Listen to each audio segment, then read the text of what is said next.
What could the U.S. do in collaboration with the Chinese that might effectively counter what's happening there in North Korea and the development of these nuclear missiles? Well, if China wanted to, it could certainly cut off flows of oil and it could cut off purchases of coal and all sorts of things to really undermine the North Korean economy. But it hasn't done that.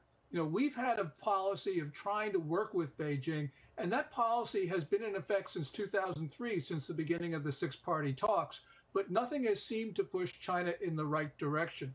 The one thing that we could do, which we haven't tried, because we've tried virtually every policy, the one thing that we haven't done is to impose sanctions on Chinese banks and other Chinese entities that are actually quite coercive.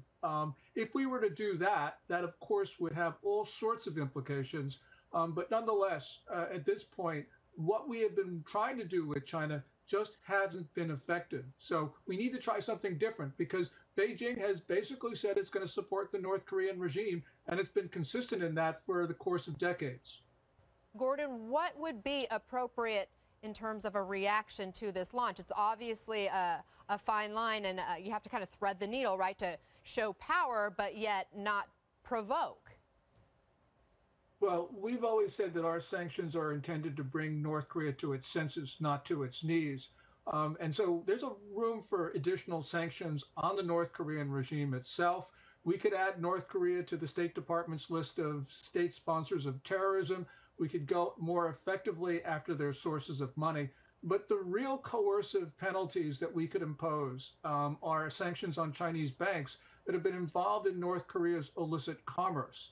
We have not done that. And of course, that would shock the global financial system, but it would tell Beijing that we are serious about protecting the American homeland. And we haven't done that because we have tried to work this problem around the edges.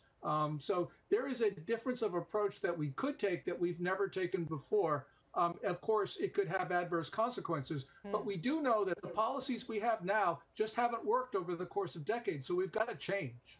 Why do you think the U.S. and its international counterparts haven't done what you're suggesting?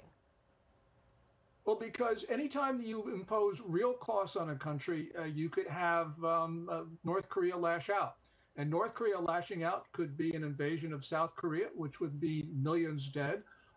There are all sorts of things North Korea could do. It already has ballistic missiles that can reach the lower 48 states. They can't make a nuclear warhead to them, we think, but that's like 3 or 4 or 5 years down the road.